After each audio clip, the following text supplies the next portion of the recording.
अस्सलामुअलैकुम व्यूअर्स, आज मैं बनाऊंगी आटा बिस्किट्स। ये बिस्किट सिर्फ बेसिक 3 इंग्रेडिएंट्स हों तो उससे बन जाते हैं, यानी आटा, घी और चीनी। उससे हमारे बहुत ज़बरदस्त से बिस्किट्स बन जाते हैं। और ये आटा जो है ये बिल्कुल रेगुलर वही आटा है जिससे कि हम रोटियां बनाते हैं। तो आइए स्टार्ट करते हैं। बिस्मिल्लाहिर्रहमानिर्रहीम। इसके लिए मैंने लिया था 1/4 कप प्लस 2 टेबल स्पून घी, और हाफ़ कप मैंने इसमें चीनी डाली है। चीनी पीस कर लेनी है। जब भी हम लोग कोई बेकिंग का काम करें तो उसमें चीनी जो है वो पीस कर ही लिया करें, वरना अच्छे से मिक्स नहीं होती। अब घी और चीनी को हमने इतने अच्छे से मिक्स करना है कि एक क्रीमी सा टेक्सचर आ जाए और इसका कलर भी चेंज हो जाए। तो जब हमारा ये अच्छे से मिक्सिंग हो जाएगी तो हम इसमें डाल देंगे 1 कप आटा। और आटा मैंने ना छान के लिया था। 2-3 टेबल स्पून मैंने इसमें वनीला एसेंस के डाल दिए। शुरू में हम इसको ना स्पून से ही मिक्स कर लेंगे और उसके बाद फिर हमने इसको हाथों से मिक्स करना है। अच्छा, इसे हमने जिस तरह रोटियों का आटा गूंदते हैं उस तरह नहीं गूंदना, बल्कि बस हमने हाथों में पकड़ के मसल मसल के ना तो इसकी एक डो सी बना देनी है। ये इस तरह सॉफ्ट सी डो नहीं इसकी बनेगी, बस थोड़ी सी ना वो ऐसे लगेगा जैसे क्रम्बल क्रम्बल सी होती है, मगर फिर भी ठीक रहेगी। ये उसी से बिस्किट बनेंगे हमारे। और इसमें अभी मैंने डाल दिया था half tea spoon baking powder और एक चुटकी भर नमक मैंने इसमें डाला है। बेकिंग पाउडर आपकी मर्ज़ी है, आप डालना चाहें तो डाल लें। बेकिंग पाउडर से ये होता है कि ना ये साइज़ में जो है ना वो थोड़े से बड़े हो जाते हैं बेक होते वक्त, और ना ये थोड़ा सा फूल भी जाते हैं।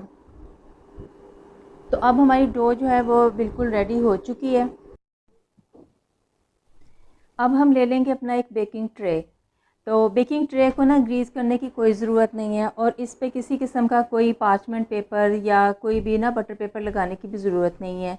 बिस्किट्स इसके ऊपर ना वैसे ही हम रख बना के तो अपने रखते जाएंगे, तो ये बिल्कुल चिपकेंगे नहीं नीचे से। तो इस तरह हम लोगों ने ना बिस्किट्स को हाथों से ही शेप दे लेनी है, और जितना हम साइज़ रखना चाहें उतना रख लेंगे, और जितनी यानी कि इसको हम लोग मोटा रखना चाहते हैं उतना ही रख लेंगे।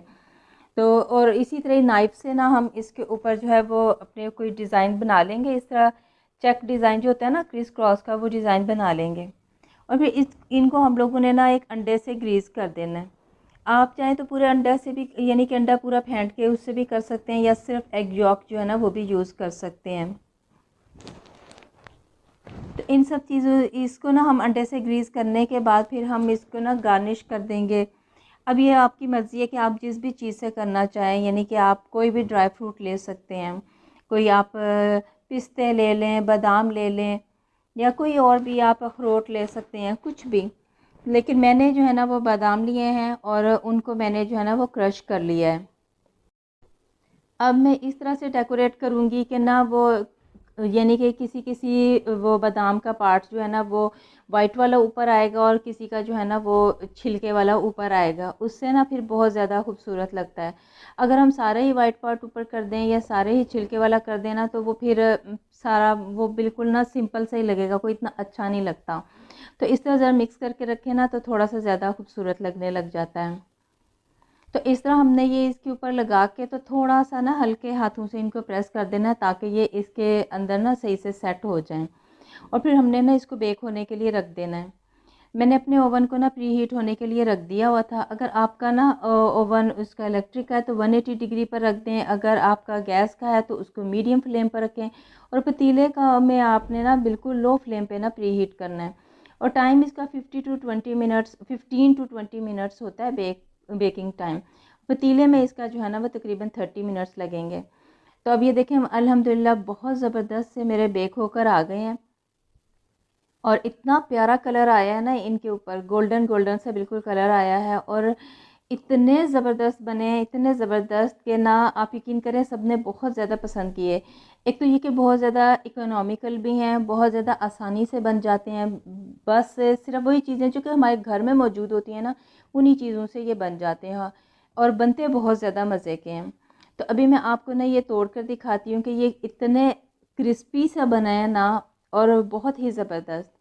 तो आप भी यकीन करें, आप बना के देखिएगा, ये इतने ज़बरदस्त बनते हैं ना, तो आप भी फिर मार्केट से लेना बिल्कुल छोड़ देंगे। और एक दफ़ा आप ये ट्राई कर लें तो आप हमेशा घर पर ही बनाया करेंगी। मैं उम्मीद करती हूँ आपको मेरी ये रेसिपी बहुत ज़्यादा पसंद आएगी और आप भी ज़रूर इसको ट्राई। आज मैं बना रही हूँ मारी बिस्किट्स। ये बहुत जल्दी और बहुत आसानी के साथ बन जाते हैं। इनका बेकिंग टाइम भी बहुत कम है, तकरीबन बस सिर्फ 8-10 मिनट में ये बेक हो जाते हैं और बिल्कुल घर में मौजूद सारी चीज़ें होती हैं उन्हीं से ही बन जाते हैं, कोई ख़ास चीज़ हमें नहीं ख़रीदनी पड़ती। तो आइए स्टार्ट करते हैं अपनी रेसिपी। इसके लिए मैंने लिया था 1/4 कप दूध और ये आम खुला दूध ही लिया है मैंने। आप चाहें तो आप टेट्रा पैक का भी ले सकते हैं। और चीनी मैंने डाली है इसमें हाफ़ कप, अगर ग्राम्स में लेंगे तो 125 ग्राम्स होगा। और अब मैंने डाला बेकिंग सोडा। बेकिंग सोडा है 1/4 टीस्पून, ग्राम्स में लेंगे तो 2 ग्राम्स होगा। इन तीनों चीज़ों को हम मिक्स करके तो अब हमने इसको लो फ्लेम पर कुक करना है और उतनी देर तक हमने इसको कुक करना है कि चीनी हमारी अच्छे तरीके से इसमें डिज़ोल्व हो जाए। इसी वजह से मैंने चीनी को पीसा नहीं है। इससे पहले मैंने जितनी भी रेसिपीज़ में अपनी में कुकीज़ की रेसिपीज़ में चीनी यूज़ की है वो मैंने उसको पीस के यूज़ किया था, लेकिन ये वाली चीनी मैंने जिस तरह रेगुलर हमारी क्रिस्टल्स में होती है उसी तरह ही ली है, क्योंकि इसको हम लोगों ने कुक करके तो फिर डिज़ोल्व करना है। स्लो फ्लेम पर हम कुक करते रहेंगे तो हमारी चीनी जो है वो अच्छे तरीके से दूध के अंदर डिज़ोल्व हो जाएगी। अब हमारी चीनी तकरीबन डिज़ोल्व हो चुकी है। अब इसके क्रिस्टल्स जो हैं वो नहीं दिख रहे हैं। तो जब हमारी चीनी अच्छे से डिज़ोल्व हो जाए तो फिर हम अपनी फ्लेम को ऑफ़ कर देंगे और तीले को एक साइड पे रख देंगे। अब एक बाउल में मैंने लिया है आटा। आटा लिया है मैंने 1 कप प्लस 1/4 कप, और अगर इसको ग्राम्स में लेंगे तो हमारा बनेगा 165 ग्राम्स। ये मैंने गेहूं का आटा लिया है, ये जिससे हम रोटियां बनाते हैं। मैदा मैंने यूज़ नहीं किया है इस रेसिपी में। आप चाहें तो मैदा भी यूज़ कर सकते हैं, लेकिन आटे के साथ ज़्यादा अच्छा इसका वो टेस्ट बनता है। और इसमें मैंने डाला था घी। घी है मेरा 3 टेबल स्पून, ग्राम्स में लेंगे तो 45 ग्राम्स होगा। आप बटर भी यूज़ कर सकते हैं, और अगर बटर यूज़ करेंगे तो अनसाल्टेड बटर लेना है, और अगर साल्टेड बटर लेंगे तो फिर इसमें जो मैं अभी वो थोड़ा सा नमक डालूँगी, तब आपने नमक नहीं डालना। ये देखें, अब मैंने इसमें डाला है एक चुटकी भर नमक। तो अगर आपने साल्टेड बटर लेना है तो फिर ये नमक जो मैंने इस वक्त डाला है वो नहीं आपने डालना, लेकिन अगर अनसाल्टेड बटर होगा आपका तो फिर आपने एक चुटकी भर इसके अंदर नमक डालना है। इन तीनों चीज़ों को हम हाथों के साथ ज़रा अच्छे तरीके से मिक्स कर लेंगे।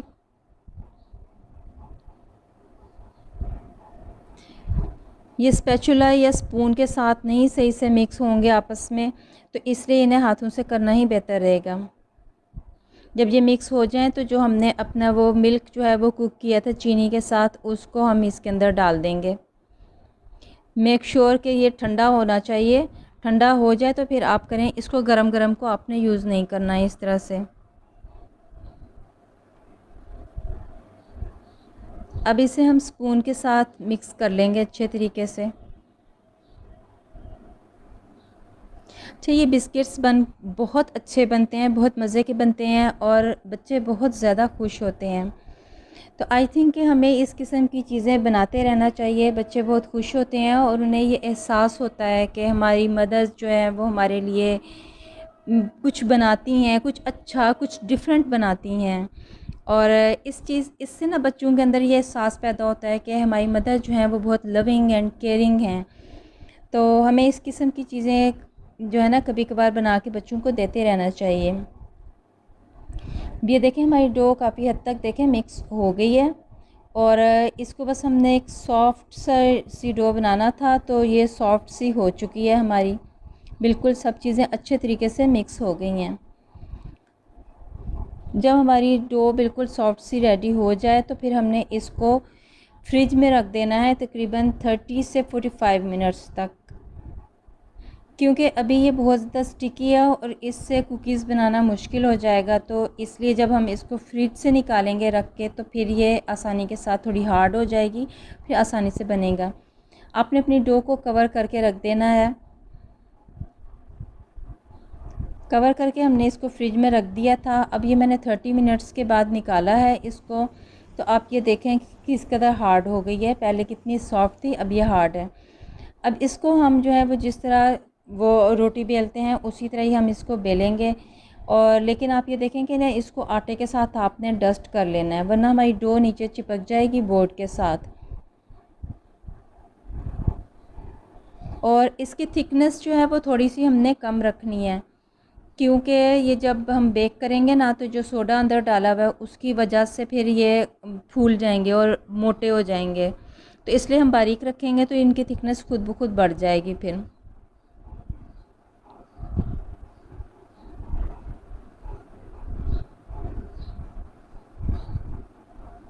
अब ये मैंने सारा इसको बना लिया है, बेल लिया था मैंने, तो मैं इसकी अब कटिंग कर लूँगी।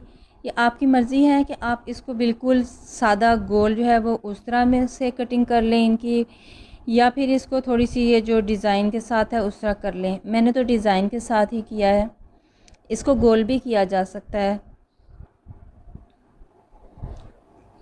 ये देखें मैंने डस्ट किया था बोर्ड को, इस वजह से ये कुकीज़ जो हैं वो इजीली जो है वो खुद ब खुद ही कट के तो वो अलग होती जा रही हैं डो, बाकी वो डो से, और बोर्ड के साथ भी नहीं चिपकी है ये।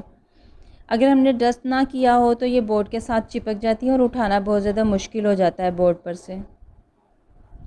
तो जब आप ये कर रहे हो या जब अपनी वो कुकीज़ तैयार कर रहे हो, बेलना शुरू कर दें, तो उस वक्त आपको चाहिए कि ना आप अपने ओवन को प्री हीट होने के लिए रख दें। अगर आपका ओवन इलेक्ट्रिक का है तो उसको 150 डिग्री पर प्री हीट होने के लिए रख दें, और बेकिंग टाइम होगा यही 7 से 8 मिनट भी हो सकते हैं या 8 से 10 मिनट, इतने के दरमियान, क्योंकि ये ओवन पर डिपेंड करता है कि किस कंपनी का है। बाज़ कंपनीज़ की जो है वो ज़्यादा हीट कर देते हैं जल्दी से, और बाज़ के थोड़ा टाइम ले जाते हैं।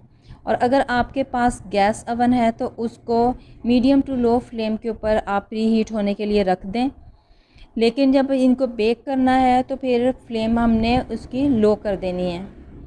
और अगर हम पतीले में बनाने लगे हैं तो फिर पतीले को हमने लो फ्लेम के ऊपर ही प्री हीट करना है, और इसको बेक भी हम लोगों ने लो फ्लेम पर ही करना है। तो बेकिंग टाइम तकरीबन सब चीज़ों में एक जैसा ही होगा। पतीले में भी ये 7 से 8 मिनट में या 8 से 10 मिनट में बन जाते हैं।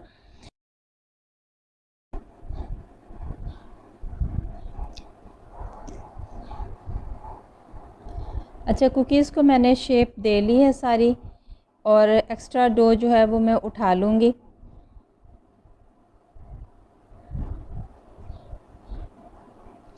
इस इतनी डो से ना हमारे काफ़ी सारे बन जाती हैं कुकीज़, ढेर सारे से। तो ये आपको 2-3 दफ़ा जो है वो, अगर आपके पास एक बेकिंग ट्रे है तो आपको 3 दफ़ा जो है ना इनको बेक करना पड़ेगा। लेकिन अगर आप at a time 2 baking trace डाल देते हैं बीच में तो फिर आपका जो है वो इजीली हो जाएगा, 2 दफ़ा में ही हो जाएगा।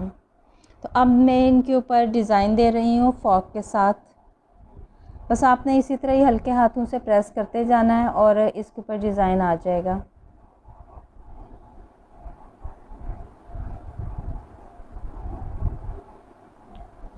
एक हाथ से आप फॉर्क के साथ डिज़ाइन करते जाएं, दूसरे हाथ से ना इसको लाइट बिल्कुल हल्के हाथ से जो है इसको हमने प्रेस करके रखना है।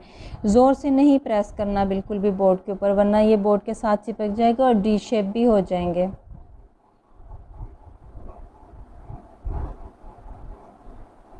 तो ये देखें इस तरह बहुत अच्छा सा डिज़ाइन बन जाता है, और बिल्कुल इसी तरह जिस तरह मार्केट के बिस्किट्स होते हैं उस तरह का डिज़ाइन इनके ऊपर आ जाता है।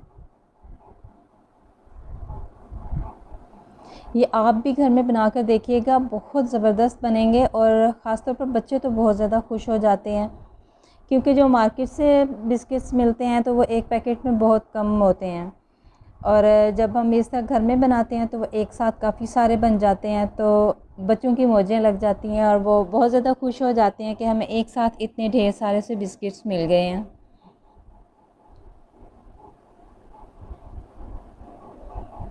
मैं अब इसी तरह ही अपने सारे बिस्किट्स जो हैं उनके ऊपर डिज़ाइन दे लूँगी, और फिर इनको जो है ना मैं बेक होने के लिए रख दूँगी। मैं एक साथ 2 बेकिंग ट्रेस जो हैं वो ओवन में रख दूँगी, तो फिर मेरे जो है ज़्यादा जल्दी जो है एक साथ ही तैयार हो जाएंगे बिस्किट्स।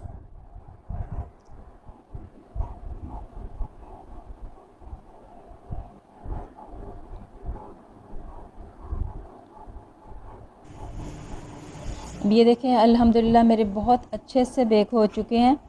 इनके ऊपर कलर भी बहुत ज़बरदस्त आया है और बहुत ज़्यादा सही अच्छे से इनका टेक्सचर बना है और इतने ज़्यादा ये क्रंची से हैं, ये देखें बहुत ज़बरदस्त से बने हैं बिल्कुल। तो आई थिंक आपको मेरी ये रेसिपी बहुत ज़्यादा पसंद आएगी। आप भी ज़रूर ट्राई कीजिएगा और मुझे कमेंट करके बताइएगा आपको कैसी लगी मेरी रेसिपी। एलमंड बिस्किट्स, ये पाकिस्तान में जो गौरमे की शॉप्स पर मिलते हैं ना एलमंड वाले यानी बादाम वाले बिस्किट्स, ये मैंने उसी स्टाइल के बनाए हैं। तो बहुत ही ज़बरदस्त बनते हैं, बहुत आसानी से बन जाते हैं। तो आप भी इसको ट्राई करके देखिएगा, बिल्कुल यकीन नहीं आएगा कि घर में भी इतनी आसानी से ये बिस्किट्स बनाए जा सकते हैं।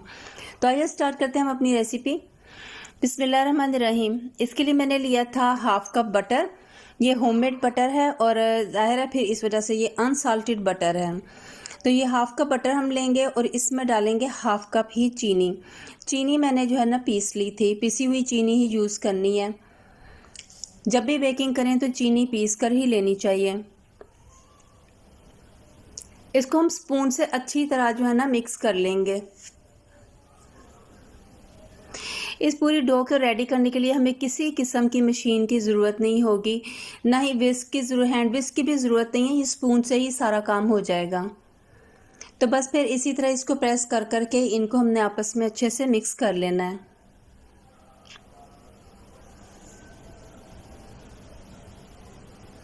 अब ये देखिए कितना ज़बरदस्त सा क्रीमी सा ये जो है ना इसका टेक्सचर सा आ गया है।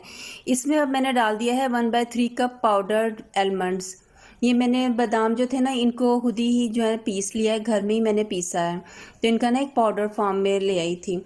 आप चाहें तो इनकी जगह पे जो है ना आप ये आलमंड फ्लावर भी यूज़ कर सकते हैं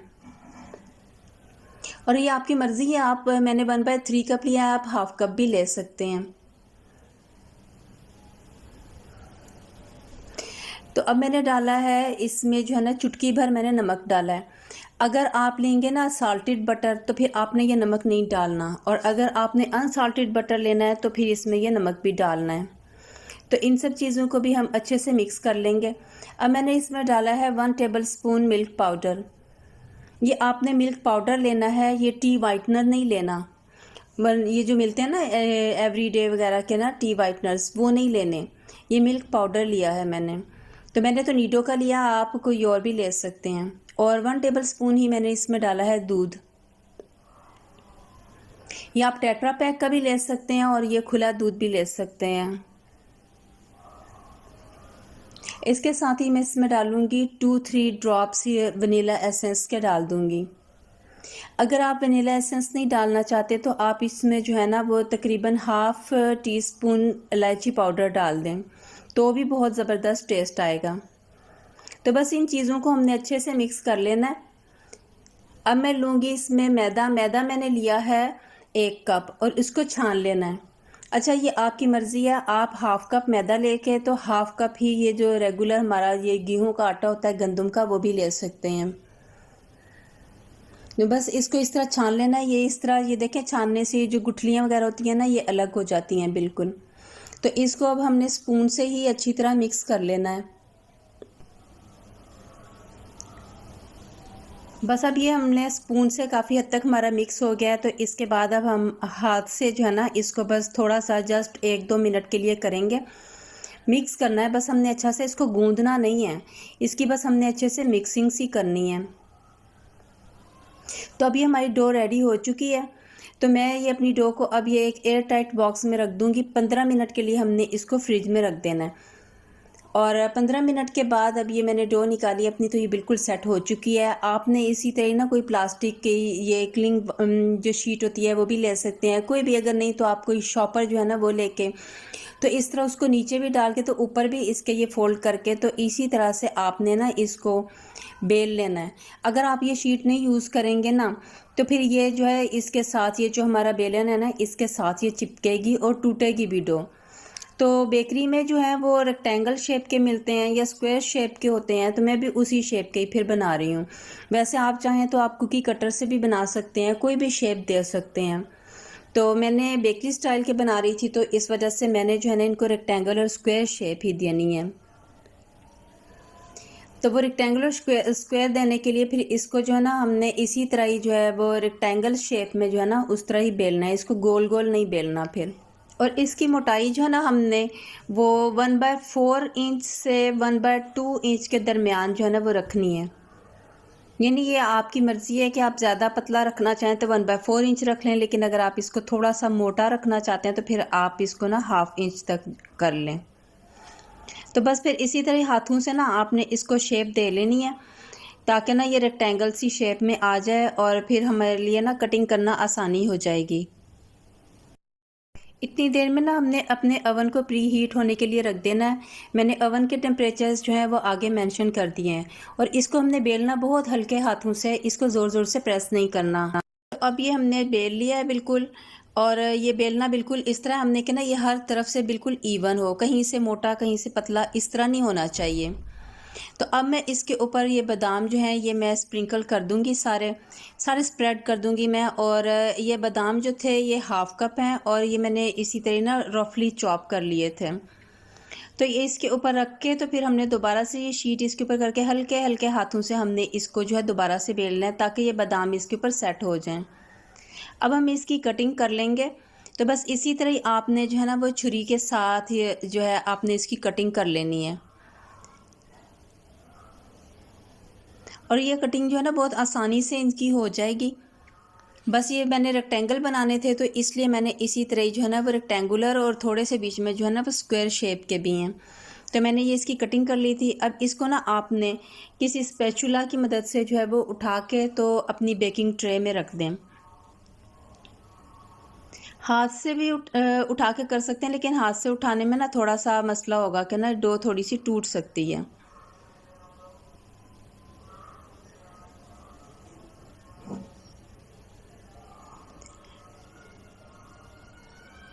बस ये देखें स्पैचुला से उठाने में ना बहुत ज़्यादा आसानी होती है कि शेप बिल्कुल भी ख़राब नहीं होती, ये डी शेप नहीं होंगे। मैंने अपनी एक बेकिंग ट्रे में इनको रख दिया है और ये मैंने इसके अंदर ना बटर पेपर भी लगा दिया था और ये मेरी दूसरी बेकिंग ट्रे भी रेडी हो गई थी।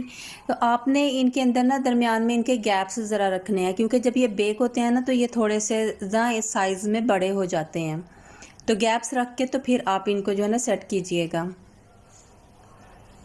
तो यहाँ हमने टेम्परेचर जो है ना वो अपने अवन का, अगर हमारे पास गैस का है तो उसको मीडियम टू लो पे हमने रखना है, और अगर हम लोगों ने बेक करने के लिए, और अगर हमारे पास इलेक्ट्रिक का है तो उसको हम लोगों ने 150 डिग्री पे रखना है। और पतीले को हमने, तो अब ये देखें 10 मिनट के बाद हमारे बेक होकर आ गए हैं और अल्हम्दुलिल्लाह इनके ऊपर बहुत ज़बरदस्त कलर आया है। ये देखें पीछे से भी बहुत ज़बरदस्त हैं और सामने से भी बहुत ज़बरदस्त ये बने हैं और इतने ज़बरदस्त हैं, इतने क्रंची से बने हैं, बिल्कुल जैसे वो बेकरी से मिलते हैं ना उसी तरह के बने हैं। तो ये मैं अभी आपको तोड़ के भी दिखाती हूँ। ये देखें इतना क्रंची और इतना ज़बरदस्त और खाने में तो बहुत ही लाजवाब हैं। तो आप यकीन करें कि आपने अगर ये घर में बना लिए ना तो आपको यकीन नहीं आएगा कि इतने मज़ेदार भी इजीली आसानी से बिल्कुल जो है ना वो घर में बनाए जा सकते हैं। सारी चीज़ें घर में ही मौजूद होती हैं, बस सिर्फ हमने बादाम ख़रीदने हैं। तो ये बहुत ज़बरदस्त हमारे बिस्किट रेडी हो जाते हैं। तो मैं उम्मीद करती हूँ आपको मेरी ये रेसिपी बहुत पसंद आएगी और आप भी। आज मैं बनाऊँगी नान खताई। ये बहुत ही खस्ता सी बनती हैं और बहुत मज़ेदार बनती हैं। अक्सर लोग कहते हैं कि उनकी नान खताइयाँ फ़ौरन ही टूटने लग जाती हैं और बिखरने लग जाती हैं। तो ये जो मैं आज रेसिपी दे रही हूँ ये बहुत परफेक्ट है और बहुत ज़बरदस्त सी नान खताइयाँ बनेंगी। तो आपने पूरी वीडियो देखनी है और कुछ भी बीच में से स्किप नहीं करना। तो आइए स्टार्ट करते हैं अपनी रेसिपी। बिस्मिल्लाहिर्रहमानिर्रहीम। इसके लिए मैंने लिया है 1/2 कप प्लस 1 टेबलस्पून चीनी मैंने पीस कर ली है और 1.5 कप इसमें मैंने डाला है मैदा भी हमने छान लेना है। छानने का एक फ़ायदा तो ये होता है कि इसमें से हवा गुज़र जाती है मैदे में से, दूसरे जो गुठलियाँ होती हैं वो सारी अलग हो जाती हैं। तो मैदा छानने के साथ ही हम लोगों ने लेना है फिर इसमें 2 टेबलस्पून बेसन को भी हमने अच्छे से छान लेना है। जो मोटी मोटी सी गुठलियाँ होंगी उनको हमने हाथों से तोड़ लेना है। ये बेसन जो होता है ना, ये जब पड़ा रहता है थोड़ी देर तो इसमें ना खुद से ही गुठलियाँ सी ज़रा बन जाती हैं। तो मोटी मोटी गुठलियाँ तो हम तोड़ लेंगे, तो बाकी जो छोटी छोटा सा इस तरह का रह जाएगा बेसन का ना, जो मज़ीद नहीं छाना जा सकता, उसको हम अलग कर देंगे।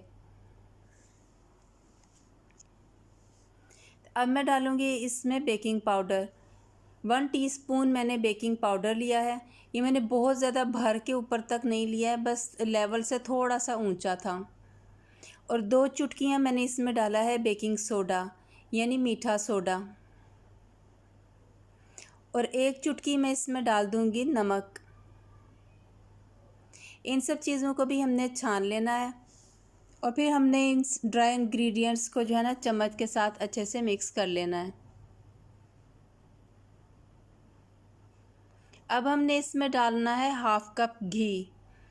घी जो है ना, एक तो ये कि ये रूम टेम्परेचर पर होना चाहिए, और दूसरे ये कि हमने इसको ना सारे घी को एक साथ ही नहीं डाल देना, थोड़ा थोड़ा करके डालना है, क्योंकि ये टेम्परेचर पे डिपेंड करता है कि हमें कितने घी की ज़रूरत होगी। सर्दियों में ये हाफ़ कप से भी ज़्यादा जो है वो इस्तेमाल हो जाता है, लेकिन गर्मियों में जो है ना वो कभी कभार हाफ़ कप से कम ही इस्तेमाल होता है।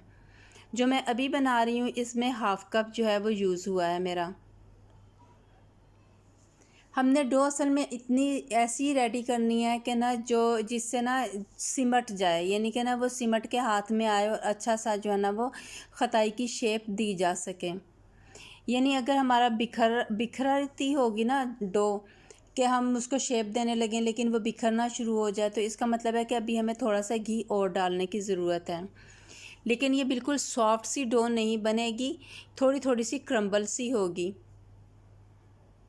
तो इसको सॉफ्ट बनाने के लिए मज़ीद घी डालने की ज़रूरत नहीं है, उससे फिर ये ख़राब हो जाएगी और ज़्यादा अच्छा रिज़ल्ट भी नहीं आएगा। तो बस मैं इसी तरह थोड़ा थोड़ा सा घी डाल डाल के तो आहिस्ता आहिस्ता हाथों से इसको जो है ना वो बस हाथों से ही मसल ही रही हूँ। इसको जो है ना डो को हमने गूंदना नहीं है, जिस तरह रोटियों का आटा गूंदा जाता है उस तरह नहीं करना, बस मसल मसल के ही ना हम लोगों ने इसको मिक्स करना है।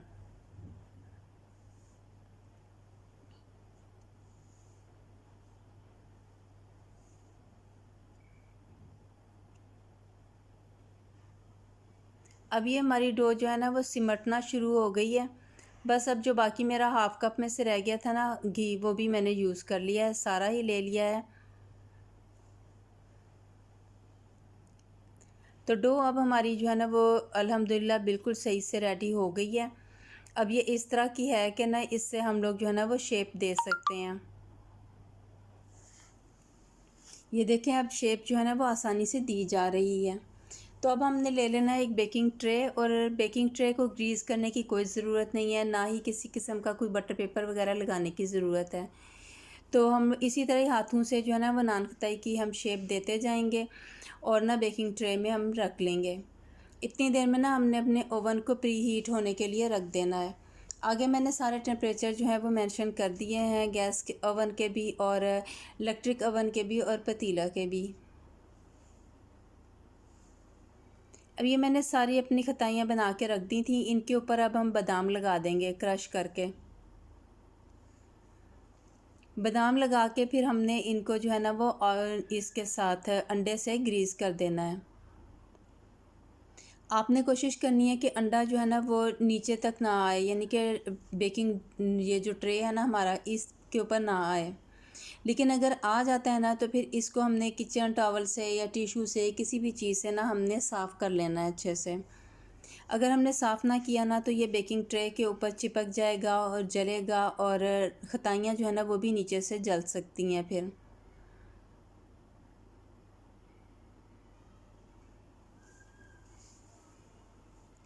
तो मैंने अपना ट्रे बिल्कुल अच्छे से साफ़ कर लिया है और इनको अब हम बेक होने के लिए रख देंगे।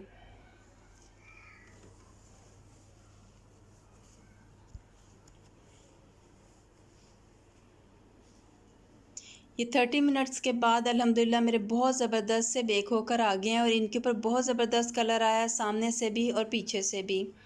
अच्छा, ये मैंने 10 मिनट के बाद जो है ना बेक होने के बाद जब ये आए तो 10 मिनट के बाद मैं इनको उठा के दिखा रही हूँ। इन्हें हमने अच्छा सा ठंडा हो लेने देना है, फिर हमने इनको उठाना है। और ये देखें अल्हम्दुलिल्लाह बिल्कुल भी बिखर नहीं रही और बहुत ही ज़बरदस्त बनी है ये। अगर गरम गरम को हम उठाने की कोशिश करेंगे ना तो ये फ़ौरन बिखरने लग जाएंगे। तो ये मेरी नान खताइयाँ बहुत ज़बरदस्त बनी थी और मैं उम्मीद करती हूँ कि आप लोगों को भी मेरी ये रेसिपी बहुत ज़्यादा पसंद आएगी। तो आप भी ज़रूर ट्राई कीजिएगा और कमेंट बॉक्स में मुझे बताइएगा कि आपकी किस तरह की बनी।